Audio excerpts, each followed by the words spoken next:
Bɔgasiriki k'a dɔn radio jɛgɛfɔ dɛmɛni a bi kɛ sababu ɲuman ye min b'a to dɔ bɛ fara galabu kan don o don i k'a dɔn min bɛ se k'a to an bɛ fangaba sɔrɔ ni ka baara in tɛngu dɛmɛ dun ma ko fɔ Bɔgasiriki jagofɛn bɛ n bolo nin baarakɛda in bɛ n bolo n b'a fɛ a ka lakodɔn n'i ye kan bɔ an ma Bɔgasiriki e bɛ dɔɔni min sara o bɛ kɛ sababu ye min ye baarakɛlaw ka galabu sɔrɔ min ye kuran ni ji o ka sɛnsɛn Bɔgasiriki a bɛ kɛ sababu ye e fana ka feerefɛn ani ka cakɛda ka lakodɔn o tuma maaw kana sɛgɛn u kana sɛriya saa kalo 12 sigilen bɛ n'u k'u ka wele kɔnɔ an ka jɛ ka baara kɛ sɔgɔmada in na baara kɛba nɛgɛw kɛrɛfɛ a tɔgɔ ye ko Jimson Control Bɔkarifin e ni ne tɛnkunne jɔn don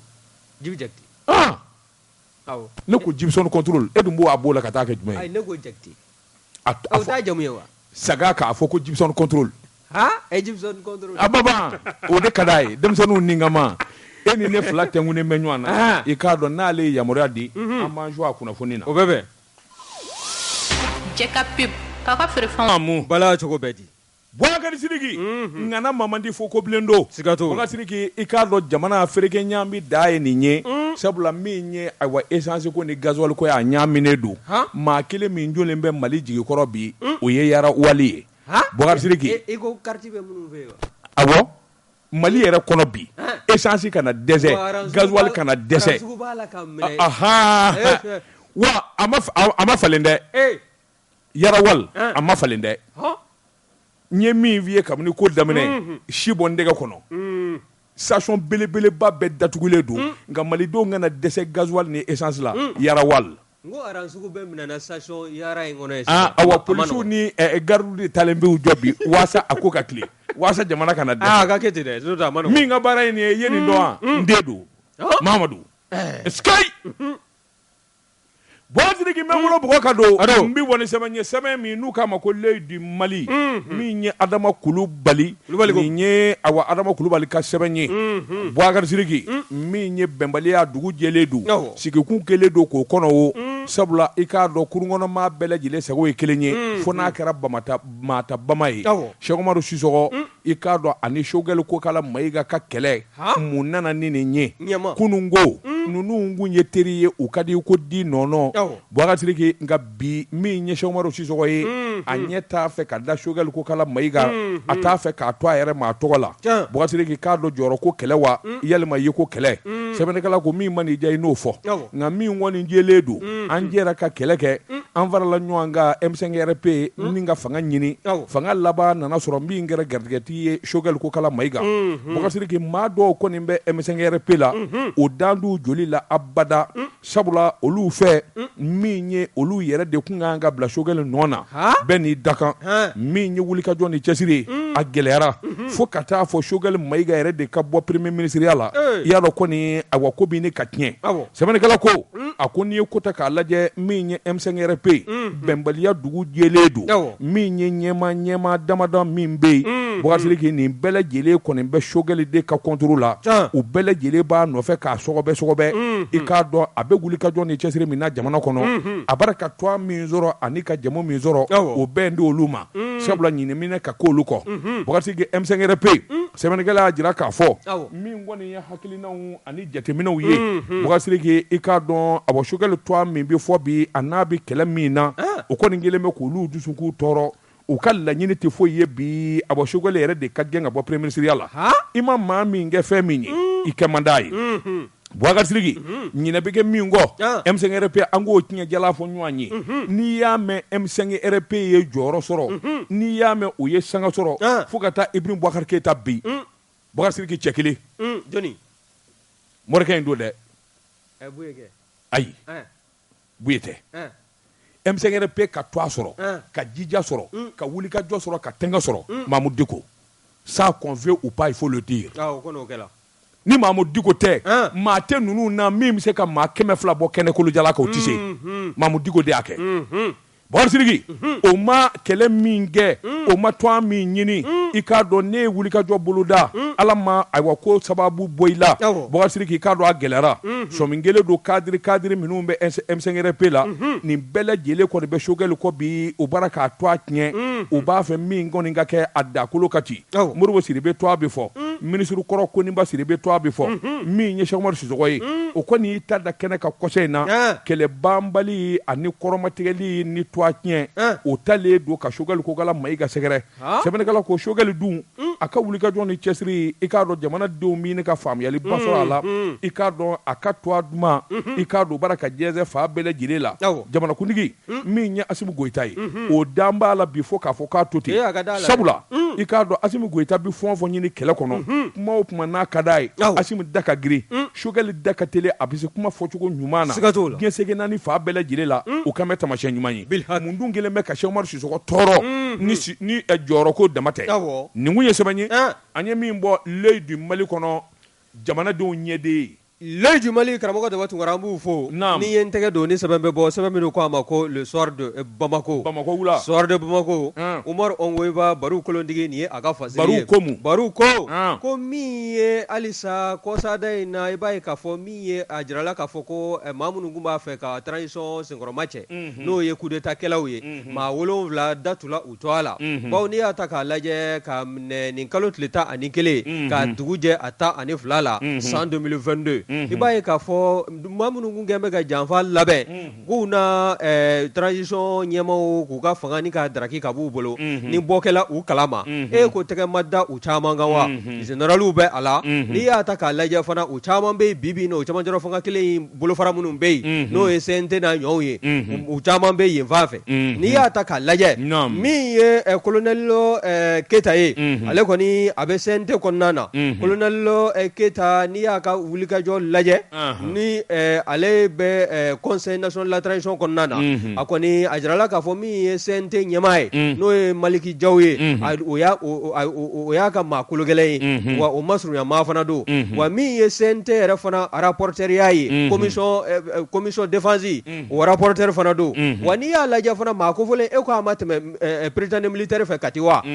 académie militaire min n'o bɛ Kulukoro a y'a ka kalanw kɛ yen fan fana fɛ génie militaire maa fana don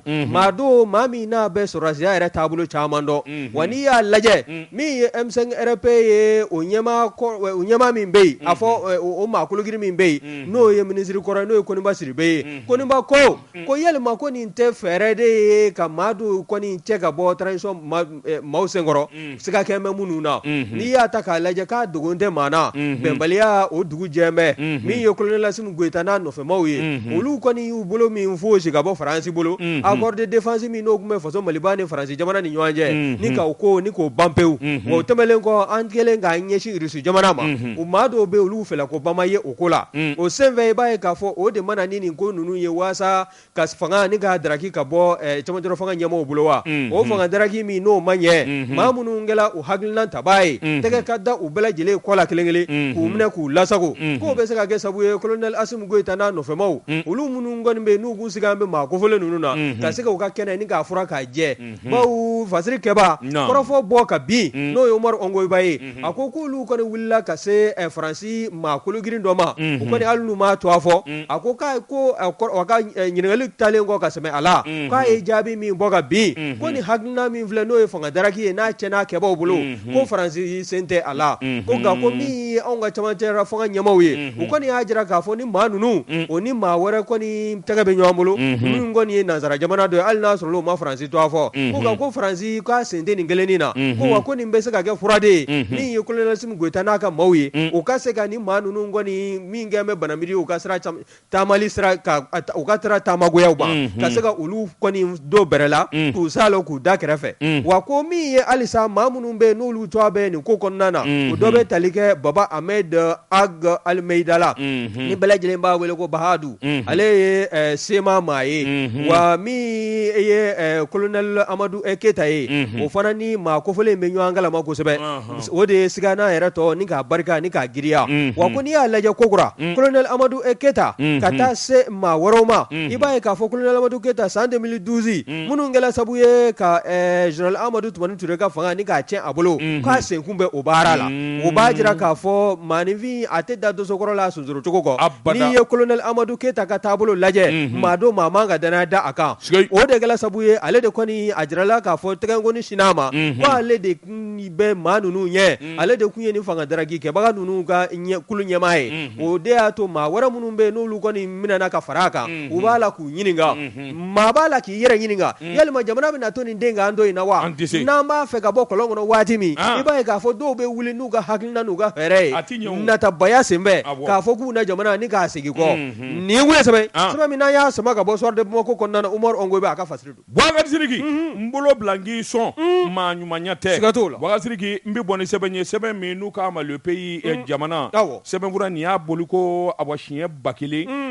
1087 maa min ye sɛbɛnni in kɛ a tɔgɔ de ko Mahamadu Jara Mahamadu ko a k'i k'a dɔn an ka jamana sɔrɔdasikulu lakanabaaw Boubacar Sidiki k'a dɔn sanayɛlɛ ni ɲɛta bilama maliden ka dugawu ani maliden ka dɛmɛ bɛnna Boubacar Sidiki k'a dɔn nin duwaku damadɔ in kɔnɔ min ye terroriste ye maa 100 bɔjanko k'u biɲɛ fara k'u kunkolo fara k'u da fara Boubacar Sidiki min minɛna k'o don kaso la dandow fana na sɛbɛnnikɛla ko Mali armée eskei malidenw kan k'u disi gosi ni armée ye Boubacar Sidiki o ye jɔnni nɔ ye jamana ɲɛmaa minnu bɛ baara kan ka kɛ u y'a hakili ɲuman sɔrɔ a ko terroriste ko Boubacar Sidiki ni Ala farala an kan i k'a dɔn a bi ban fanga yɛrɛ t'u la bilen koyi Boubacar Sidiki i k'a dɔn u ka taa yɔrɔ bi ni ka dɔgɔya sabula u mana don dingɛ o dingɛ kɔnɔ min ye lakana tigɛlamaw sɔrɔdasikulu u bɛ t'u wɔgɔbɛ ka bɔ kunnafoni di la min kɔni ye armée ka kunnafoni di so min bɛ yen kɔsa in na a ye kunnafoni di kɛ araba tɛmɛnen mai kalo tile 17 chef d'état major général des armées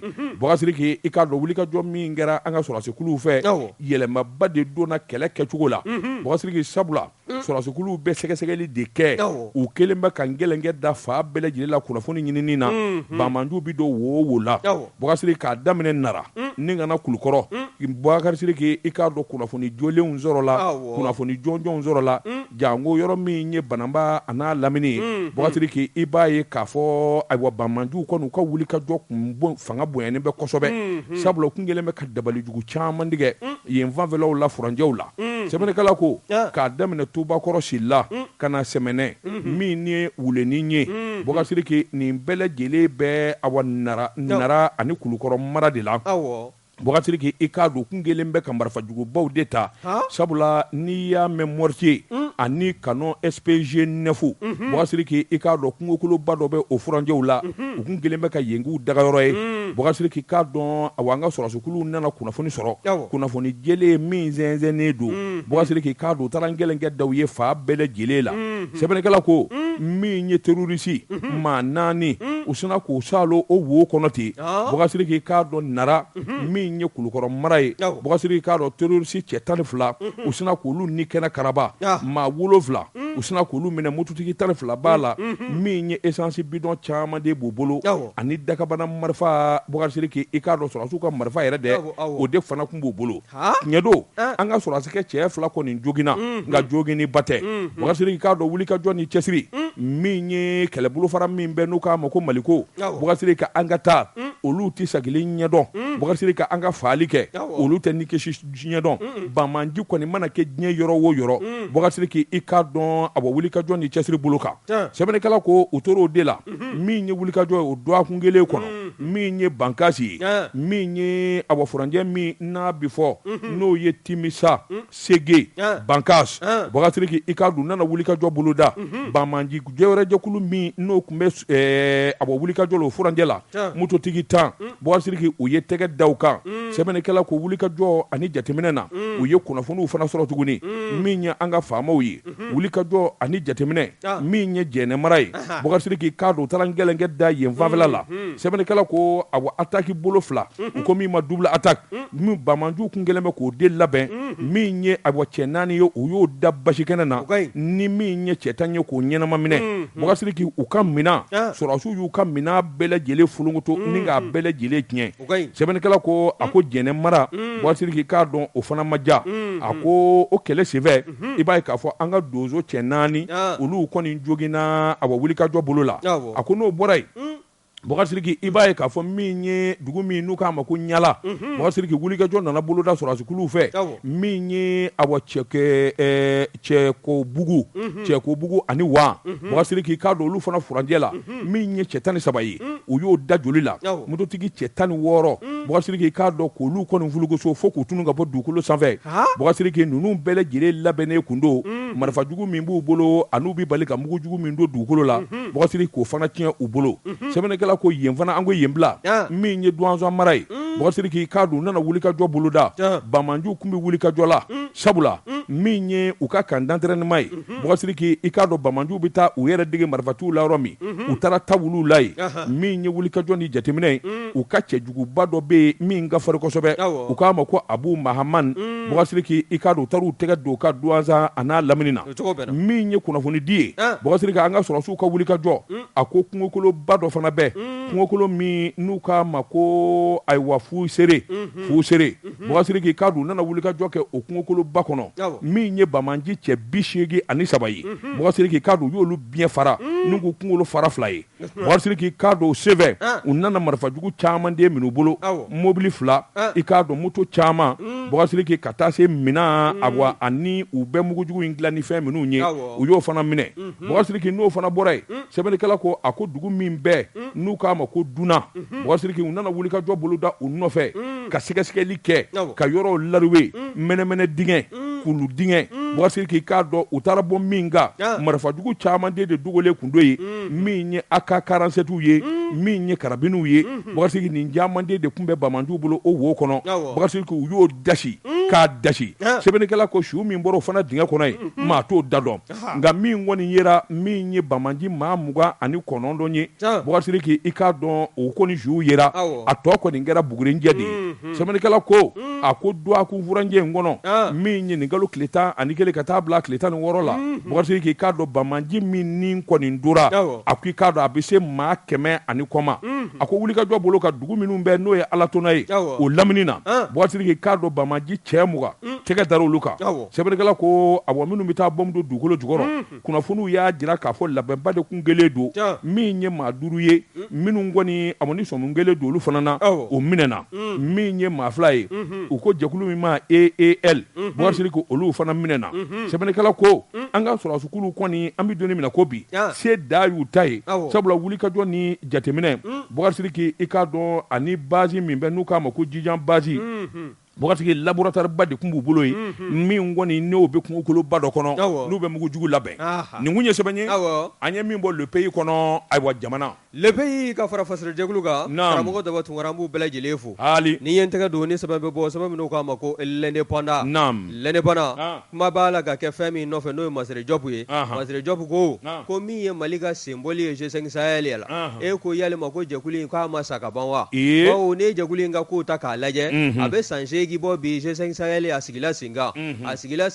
wa a sigikun kun ye fɛn min ye o de ye jamana minnu bɛ a kɔnɔna na n'o ye G5 Sahel jamanaw ye olu ka lakana jamanadenw n'u bolominɛ bɛ se ka kana cogo min na min ye jatigɛwale kɛbaaw ye n'o ye terrorisiw ye olu ka baaraw bɛɛ lajɛlen n'u ka fɛlɛ o bɛ se ka dansira la cogo min na nka i b'a ye k'a fɔ jɛkulu in sigi furadama kana bugɔ sisan la u ma se ka baara kɛ baara min bɛ maa nimisi wasa wa min y'anw ka faso Maliba ye hakilina yɛrɛ bɔra o min na Ala ka hinɛ Général Amadu Tumani Ture ale de kun ye nin kumakan in ka kulekan bɔ diɲɛmaa a ka kuma ni k'a lamɛn wa ale ka fanga cɛlen kɔ i b'a ye k'a fɔ jɛkulu in nana sigi sen kan jɛkulu in sigi sen kan ka na se bi ma min ye jɛkulu ye a ka wulikajɔ a man golo fa koyi bawo min ye diɲɛ seligi naani tɔnba bolofara min ɲɛmaaba n'o ye secrétaire général de l'Organisation des Nations Unies ye Antonio Guterres ale ye taama dɔ kɛ ka ɲɛsin farafinna tilebinfɛ bolo ma waati dɔ la jamana dama dɔ bɛ yen a ye munumunu salo k'o kɔnɔna na wa k'o taama senfɛ Antonio Guterres ko siga kɛn bɛ jɛkulu in na n'a sɔrɔla a sigikun n'a bɛna se ka o ɲɛnabɔ bawo n'i y'a ta k'a lajɛ a y'a jira k'a fɔ jɛkulu in sigi bɛ ka bɛn waati min ma o bɛn bɛ Mali ka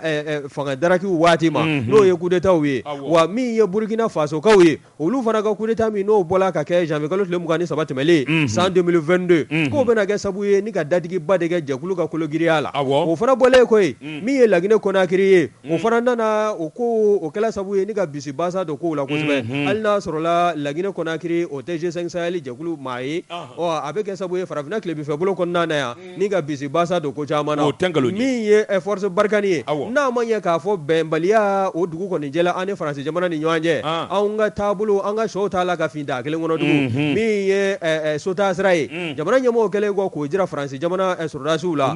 ko u b'a la ka minɛnw ni kosow ni kasaw fara ɲɔgɔn kan walasa k'anw ka jamana bila o jamana bilali senfɛ i b'a ye k'a fɔ o kun d'an bɛ yɔrɔ minnu kan kɛrɛnkɛrɛnnenya min ye Niger jamana ye olu ka bulonba kɔnɔna maaw olu kɛlen kɔ ka u ka award kɔni ta ka ɲɛsin a ma i b'a ye k'a fɔ u kɛlen k'u ka accord di nanzarakan fɔlɔw la u ko force Barkhane bɛ se ka taa Niger jamana kan k'u ka taali ani min ye u ka base aérienne min n'o kan ka to o sigi yen fan fɛ ko yalima a ko a bɛna kɛ sababa ye wa ɲininkali bɔn bɛ ka kɛ bawo n'i y'a ta k'a lajɛ Union européenne n'a ma ɲɛ k'a fɔ an ye force Barkhane gɛn ka se force Takuba ma olu bɛɛ lajɛlen gwɛlen ko anw ka jamana ɲɛmɔgɔw fɛ n'o ye cɛmancɛ fanga ɲɛmɔgɔw ye i b'a ye k'a fɔ Union européenne y'a jira u ka laseli dɔ senfɛ k'a fɔ olu b'a la ka kalan min kɛ anw ka sɔrɔdasiw kunna olu fana n'o kalan ni ka o dulon fɔlɔ o n'o bolo kan yanni hakilinaw olu bɛ se ka ɲɔgɔn ye cogo min na nka n'i ye o Union européenne fana ta ka lajɛ force Barkhane ni Takuba gwɛlen i b'a ye k'a fɔ olu fana b'a fɛ ka taa Niger jamana kɔnɔna na waasa min y'u ka taabolo u bɛ se ka taa u bolo da cogo min na nka n'i ye kɔrɔfɔ in lajɛ min ye G5 Sahel ka sigili ye sen kan min kɔni n'i y'a ta k'a lajɛ maaw kun nisɔndiya bɛ a sigili la nka sigili a nana kɛ jigi waaro ye bawo G5 Sahel a sigi furadama sɔrɔdasi min nin tola a la maa t'a hakɛ dɔn kɔsada in na dagarantilen dɔ y'a jira hali n'a sɔrɔ a m'a to a fɔ ko sɔrɔdasi minnu nu jamana minnu ka sɔrɔdasiw bɛ G5 Sahel kɔnɔna na wa kɛrɛnkɛrɛnnenya la a ye taa ni ka segin kɛ kuma min kan o de ye MINUSMA ye jamana minnu fara bɛ ɲɔgɔn kan Nations Unies to a la anw ka jamana kɔnɔna na yan walasa min ye MINUSMA sɔrɔdasilakaw ye olu ka baara bɛ se ka kologiri o bolo cogo min na ko maa minnu zan bɛ a kɔnɔna na ko min ye Faransi jamana ye a kɛn bɛ ka gɛlɛya ta ka ɲɛsin o jamana kelen-kelenna bɛɛ lajɛlen ɲɛmaaw ma walasa olu ka saya ko a kana poyi bawo n'a poyila olu ka baara cɛli anw ka jamana kɔnɔna n'u nali ma fɛn ye anw ka jamana ye o ko o na dangɛnɛmaya ka taa fɛ dɔnniya a dugujɛ wa n'i ye ko in lajɛ min ye wulikajɔ ye ko n'o ma kɛ min ye Niger président ye Mohamed Bazoum ale kɔni ko G5 Sahel ko a sala ko kabi a ma wolo ka jɔ a sen fila kan koyi min ye faso Mali b'a ka senbɔli ye G5 Sahel kɔnɔna na ko kɔni b'a ka saya tɔ de teliya nin kun ye sɛbɛn min n'an y'a sama ka bɔ lɛnɛbana kɔnɔna na Masiri Jɔba ka fasiri don Jɛka pip k'a ka feerefɛnw lakodɔn nɛgɛ kanɲɛ 12 sera Bamako k'a fɔ jiginɛw ka bonyamasegi bɛ aw ye Jɛka pip karamɔgɔ Dɔgɔ Tunkara ne ko bala cogo bɛ di Boubacar Sidiki sen dɔ jila mana maa min kɛ bozo ye n'i y'i sen fila sama ka bɔ i kɛr'i yɛrɛ ma hɔrɔn ye Boubacar Sidiki n bɛ n bolo bɔgɔ ka don n bi bɔ ni sɛbɛn ye sɛbɛn min n'u k'a ma Nouvelle Horizon ɲɛdankura sɛbɛnni kɛbaa a tɔgɔ de ko Mahamani Toure Mahamani ko dunkojugu ani marakojugu min ye jamana i k'a dɔn forobafɛn minɛkojugu Boubacar Sidiki i k'a dɔn k'a gɛrɛ i yɛrɛ la a kungondan dɛ Boubacar Sidiki i k'a dɔn waati kɛra jamana ɲɛmaaso kun ye wariba kule de bɔ miliyari 1 a n'a kunkanfɛ nin damanda a kana don foyi la sɔrɔsiw ka ɲɛta a n'u ka balo n'u ka fini ni marifa Boubacar Sidiki o ko wariba kule min n'an bɔra a waati la Boubacar Sidiki k'a dɔn sɔrɔsi jalatigiw e ko jalati ni ka fara ka b'u kanade sabula sɔmin kɛra sariyatigiw fɛ k'a fɔ u n'o bɛ ko la u ye wari dɔ dun Boubacar Sidiki k'a dɔn a ko mankan wulilen don a gɛlɛ wulilen don Boubacar Sidiki k'a dɔn tɛgɛ dara min ye général maa 3 olu minɛna ka ban colonel 1 minɛna min ye commandant 1 ye olu minɛna u bɛ kaso la colonel dɔ bɛ yen i k'a dɔn u k'o ma contrôle judiciaire o kɔrɔ de ye sariyatigiw ɲɛ b'i la mɔgɔ foyi t'i labila i ka to an ka bila kan Boubacar Sidiki colonel 1 bɛ yen e k'o ma sɔrɔdasi dulɔki yɛrɛ bɔ a kana k'i digiya o taara kɔsɔkɔsɔ Enkɛ sɔrɔdasi boli a ma gwande o de ye taali da ye ni muguti t'i bilen fo a fɔra de ko i ye wari dun n bɛ taa dɛrɛ e bɛ wari dun mun na Boubacar Sidiki sɛbɛnnikɛla ko a ko général de brigade min ye Solomani Bamba ye Boubacar Sidiki Solomani Bamba chef d'état-major général de l'armée kun don de l'air Boubacar Sidiki i k'a dɔn ko nana daminɛ o de la sabula ale yɛrɛ jɔrɔlen kun don a b'a dɔn k'a fɔ nin ko in kɔni i k'a dɔn a tɛna taa k'ale dan avion fɔlɔfɔlɔ minnu sanna Boubacar Sidiki k'a dɔn a kɛra nɛgɛkuru gansan ye sabula pankuru ninnu ma se ka mɔgɔ foyi ɲɛ wariba kule dun donna na Bɔgasiri ke a wari bɔtɔ a n'a sanni ale da donna n'a b'a caman jakolo la Bɔgasiri ke kabini avion ninnu dɛsɛra ka pan a bɛ waati jan bɔ ale yɛrɛ a dɔn k'a fɔ a na kungo sɔrɔ sɛbɛnnikɛla ko général Bamba sɛbɛnnikɛla ko ale fana min ye wulikajɔ ni jateminɛw ye waati kɛra a yɛrɛ nana sɔmi sabula min ye Cour suprême ye kuna sinungo yɛrɛ dɛ Bɔgasiri ke i k'a dɔn a wulikajɔ ni jateminɛ i k'a dɔn ku kɛra a la min ye Musafa Darabo ye Musafa Darabo Bɔgasiri ke i k'a dɔn ale fana min ye mandat de dépôt ye o kulen don a la Bɔgasiri ke a bɛ waatinin bɔ ale yɛrɛ tun bɛ jɔyɔrɔ min na n'o ye directeur du matériel et des hydrocarbures ani transport n'a bɛ armée kofɔ Bɔgasiri ke i k'a dɔn ale tun wulila sabula min ye général de brigade Musafa Darabo ye Bɔgasiri ke a nana nɔnɔ bila min ye colonel Badara Aliyu Diop sɛbɛnnikɛla ko a ko n'i y'a ta k'a lajɛ ale ka ko yɛrɛ de ye maa caman kamana gan sabula min ye général Musa ayiwa Bɛnba min ye général Bɛnba Musa Keyita ye Bɔgasiri ke o min delila ka kɛ a minisiri yɛrɛ ye koyi a kɛra minisiri ye o tɛmɛnen kɔfɛ chef d'état major général des armées i k'a dɔn a y'o fana kɛ ka kɔn sɛbɛnnikɛla ko n'i y'a ta k'a lajɛ min ye nin wulikajɔ in ni jateminɛw ye maa minnu kɔni bɛ yen ni généraliw don sɔmi kelen don Bɔgasiri ke k'a fɔ o nin bɛ ko in na wari miliyari 1,000 ni kɔ in i k'a dɔn k'a buruja ni ka wari in ɲagasi Bɔgasiri ke k'a dɔn a sɔrɔsiw ka minansan u ka finisan ani sɔrɔsikaw joli ani cɛtaw la Bɔgasiri ke k'a dɔn u da nɔrɔkolen don kosɛbɛ pôle économique et financier kɔni o sɔminen d'u fɛ Bɔgasiri ke o de la a ye n gɛlɛnkɛ da ni ka mandat da a caman kan kabini septembre kalo san 2021 min ye colonel Abdul Wahab Touré sɛbɛnnikɛla ko ani Mohamed Lamini Jakite Bɔgasiri ke ninnu bɛɛ lajɛlen nɔ minɛnen don i k'a dɔn waridunko de la jamana kɔnɔ sabula min ye minan sanni ye armée ye Bɔgasiri ke a ma kɛ jɛlen ɲɛna ni colonel Touré ni ale bilala sous mandat de dépôt Bɔgasiri ke i k'a dɔn ayiwa min ye a tɔɲɔgɔnkɛ ye colonel Mohamed Lamini Jakite Bɔgasiri ke i k'a dɔn ale kɔni ma ye hali bi n'a ka bi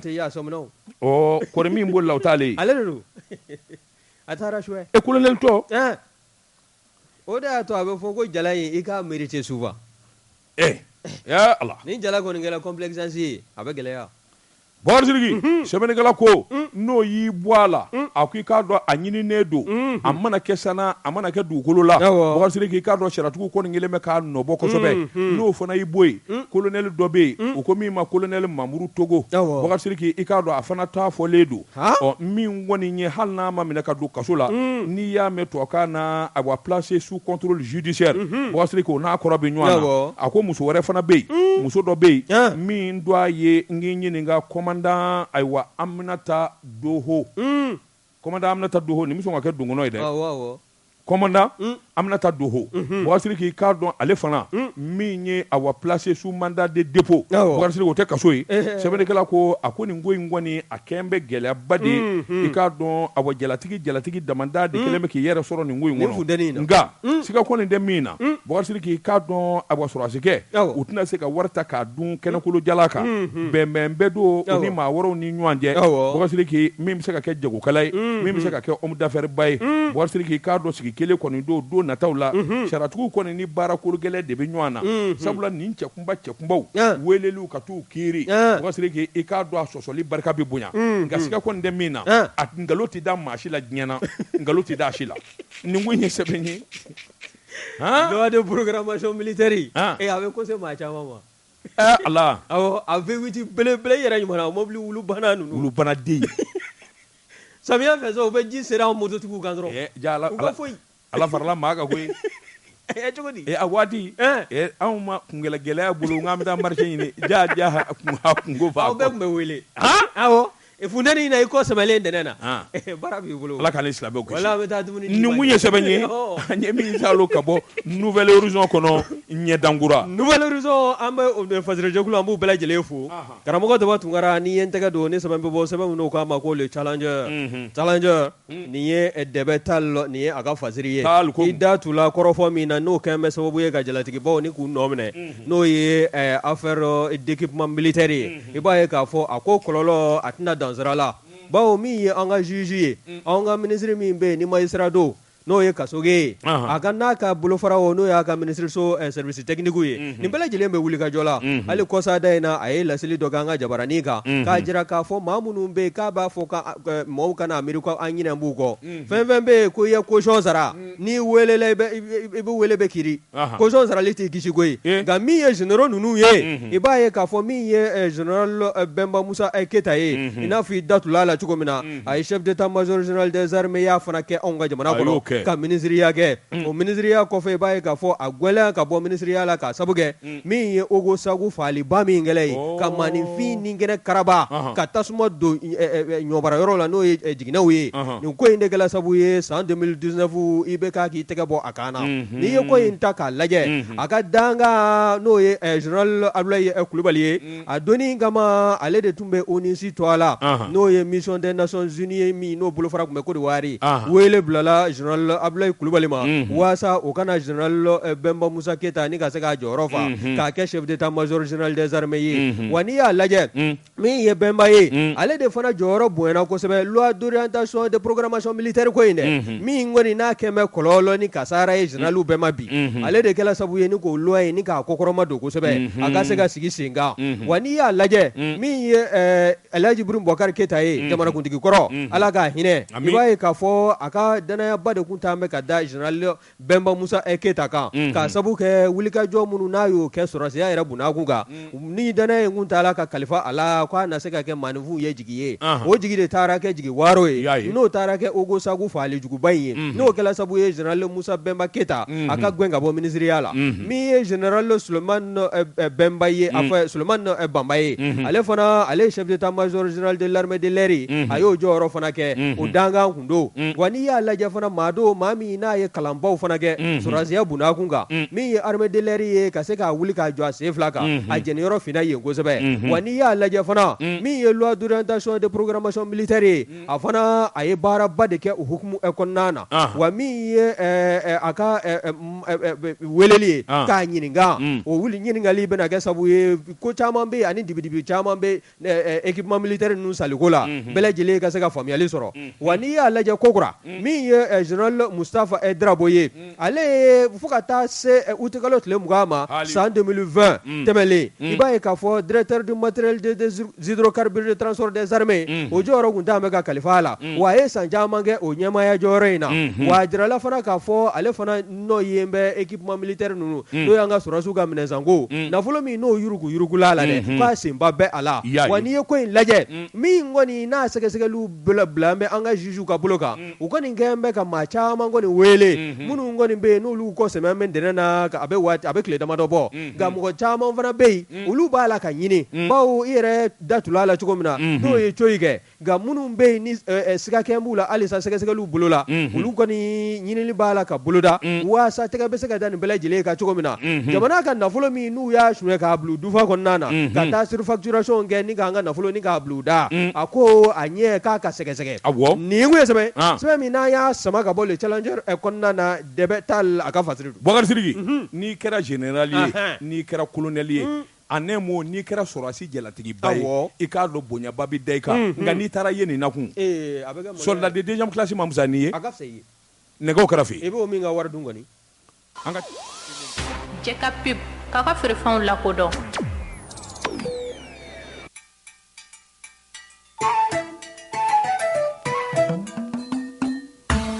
Kana kasadia katimia kadia dumbauda najini kadi nidara tagalande chela sigiyorola misona jini kadila obiki kabara ya kunoe kadi bule kadi episi kadi tomati kadi crevette kadi bouillon kadi bouillon kadi bouillon kadi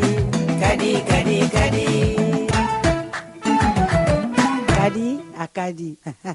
Tes fléchards, tirez flèche jusqu'à dans Bamako. Mun kɛra? Teflecha kɛ. U m'u ka tombola belebeleba daminɛ Bamako tuguni wa u k'u famana k'a kɛ. O de nisɔndiya b'e la. Teflecha a bɛna a ka tombola kura boloda min n'a lajɛli fɛn tɛ se ka fɔ ka ban jeliba. Bazɛnw, vaccins, téléphone, moto jakartaw, frigo, congélateur ani télé, GFR TV, CO, wala écran plat. Fo ka taa se du terrain caman caman. O tuma foroko lankolon bɛ anw minnu bolo k'a falen n'anw b'a fɛ k'a falen an bɛ taa n'a ye. I bɛ se ka taa n'a ye Dabanani na radio Jɛkafɔ, radio Ɲɛta, radio Nasirawule, radio Liberté, radio Oxygène. Aw ka kan k'a hakili to février kalo tile fɔlɔ ka taa se octobre kalo tile 22 ma san 2022. A bɛ kɛ place cinquantenaire la Bamari bɛ kɛ yɔrɔ min na Bada fan fɛ o la an b'a fɔ ko Teflecha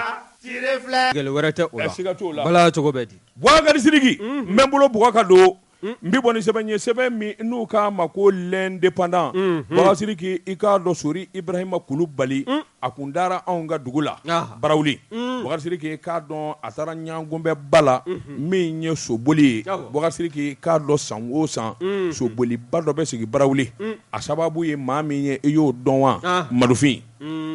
Ngorongofin Boubacar Sidiki Madufin de ye Ngorongofin ye Ngorongofin dalen Sajuguba Boubacar Sidiki n'i y'a ta i kamana bɛ guwan n'a tar'i bolo a bilali i kamana bɛ guwan min ye Awa Barawulikaw ka Madufin ye Ngorongofin dagabana san o san min ye nin soboli in ye i k'a dɔn a kelen bɛ k'a to a da a wolowolo bɛnkɛ la alu kuma i k'a dɔn ani Madufin woloba fa kelen ba kelen n y'a ɲɛdɔn ne y'a ɲɛdɔn kosɛbɛ n b'a dɔn n ko n y'a ɲɛdɔn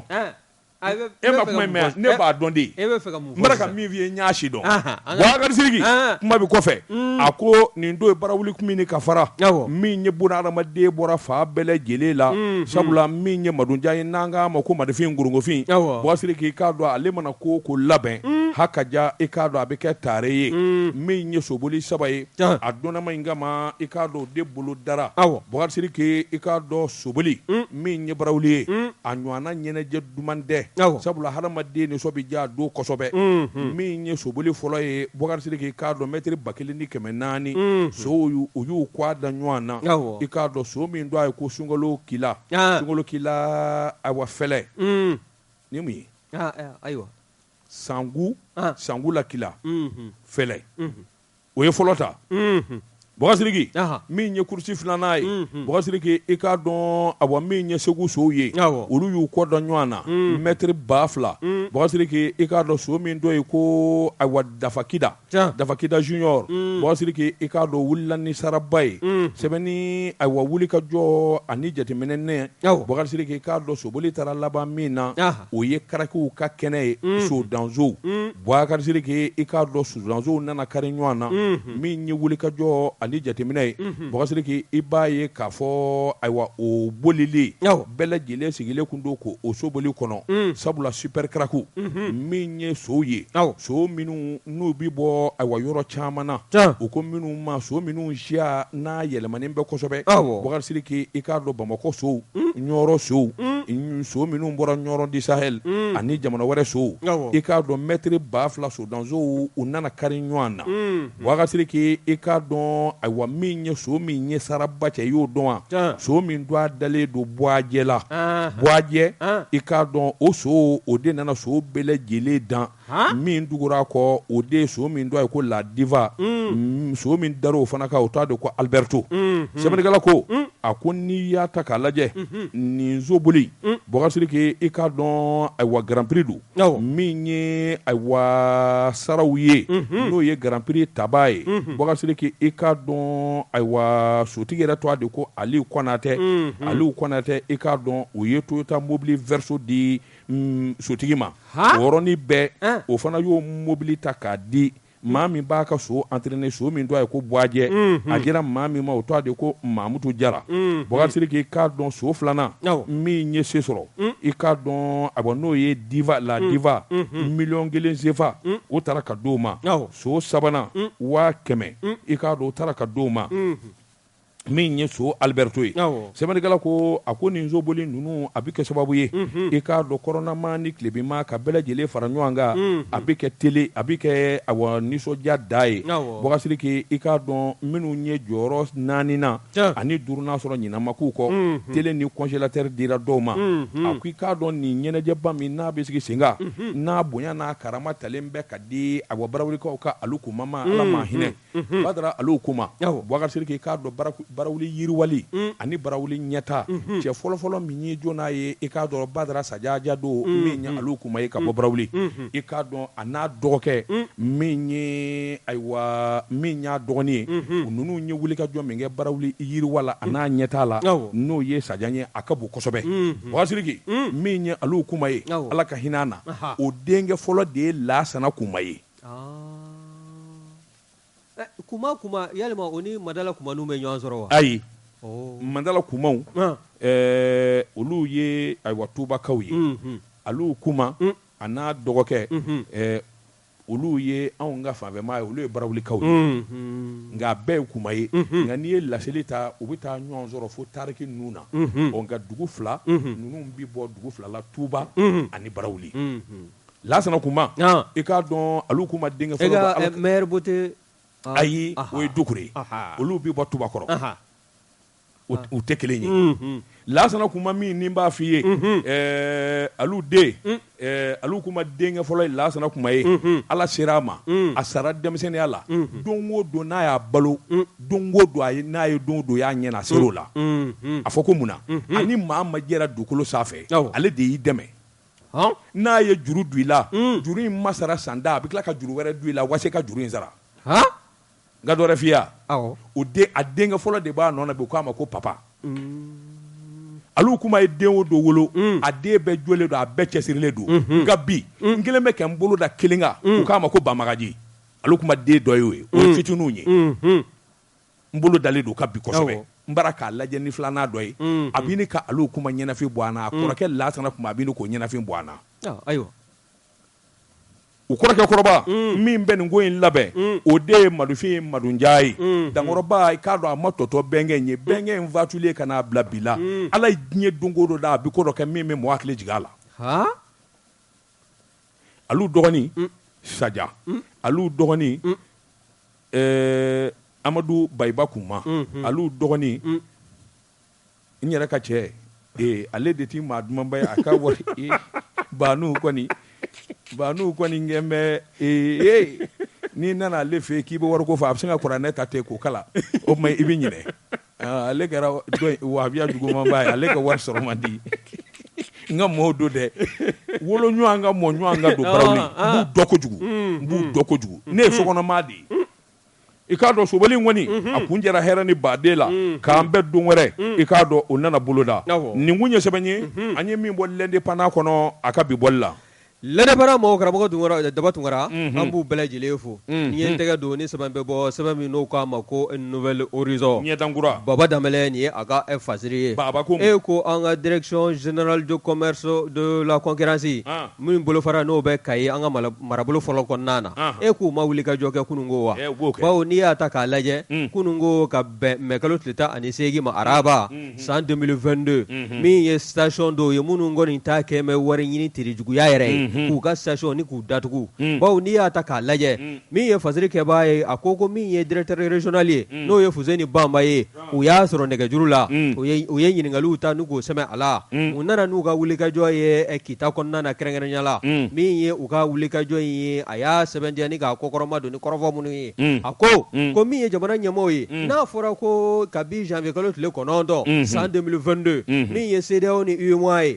u kɛn bɛ ka gɛrɛntɛ ta ka ɲɛsin anw ka jamana ma jamana den minnu bɛ olu bɛ degun kɔnɔ ka kɔrɔ n'a fɔra ko tajiko fana na min ye jamana ɲɛmɔgɔw ye u tun ye sɔngɔ dɔw bɔ ni k'u bin a jirala k'a fɔ min ye essence ye litiri 1 150 ani dɔrɔmɛ 2 ni tama 2 wa min ye gazole ye 150 ani dɔrɔmɛ 2 n'i y'a ta k'a lajɛ min ye kita station tigi dɔw ye e k'o t'a la ka nin fɛn ninnu bɛɛ lajɛlen kɛ 160 ye wa an kɛ o ma f'u ye dɛ litiri 1 160 o de nana n'u ka station datuguli ye kunun a jo b'u la o station ye k'a bɛɛ datugu k'a sɔrɔ An. Boubacar Sidiki essence ko gɛlɛya An. a nɔgɔya saa kalo 12 essence ma dɛsɛ yɔrɔ min i y'a dɔn wa An. Yarawal n bɛ yen yɔrɔ dɔn sa n k'a bɛ n ka sira kan dɔw ko An. ko est ce que a station ninnu sigilen tɛ pétrole dingɛ de kan ayi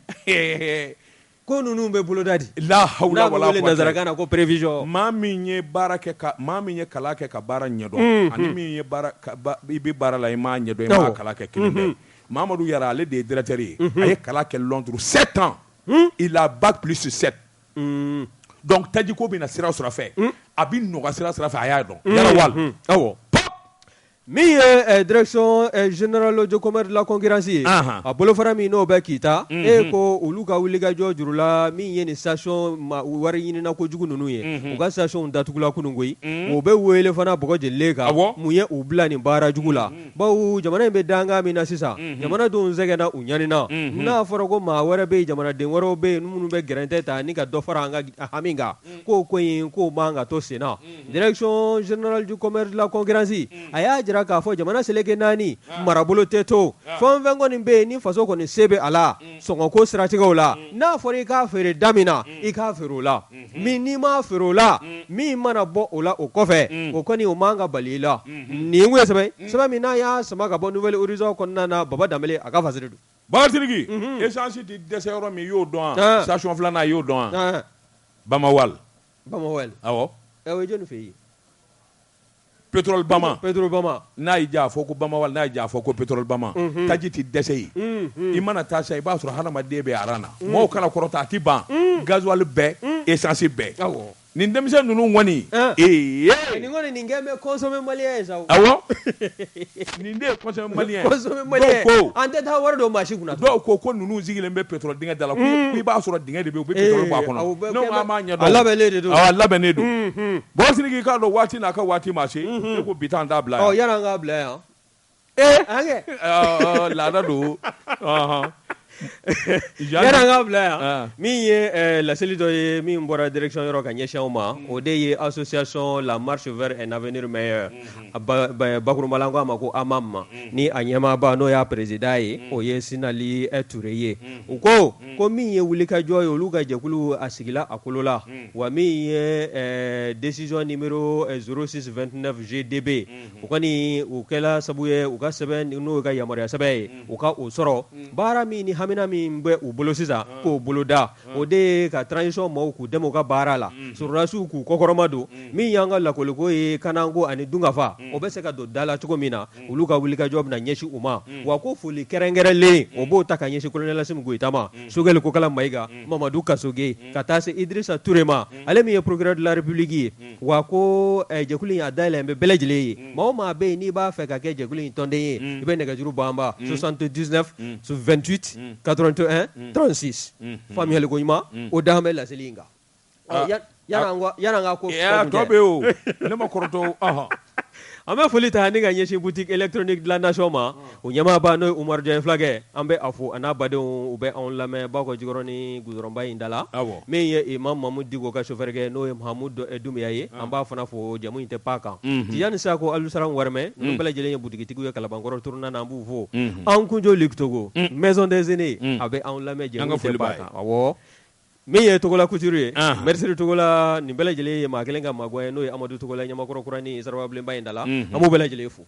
Boubacar Sidiki i k'a dɔn min ye Tezara ye i k'a dɔn conteneur 20 o de jiginna Douakou furanjɛ in na mɔgɔw tun bɛ wuli ka jɔ la k'a bɛ ɲini ka dɛsɛ ani dɛsɛ cɛ ka jan min ye conteneur 20 Tezara a feereyɔrɔ kɔrɔw la i k'a dɔn bɛɛ lajɛlen ka taa i ka te san k'i sɛbɛn kɔrɔ nama dunna te tɛ te min bɔ mɔgɔw bɛ se ka te kelen min kɔnɔ o ye Tezara ye an ka foli ani tani bɛ ka ɲɛsin banabagaw ka Solomani ni Fofana ma Muluku Solo ale min y'a sababu ye Laasana Dukure a n'a denkɛ Mahamadu Dukure éternel beauté an ka foli ani tani b'u ye jamanadenw kana ni lafiya ye tuluko ani latukɔlɔko la an ka foli b'u ye min ye nɛgɛw kɛrɛfɛ bi ta kɔni an b'a ɲɔngiri anw b'an kɔ kɛ nakɔkɔlɔni kɔ ye i k'a dɔn n ka jɔyɔrɔmɛkɛ bɛɛ i k'a dɔn ayiwa Bulukasumugu sugu la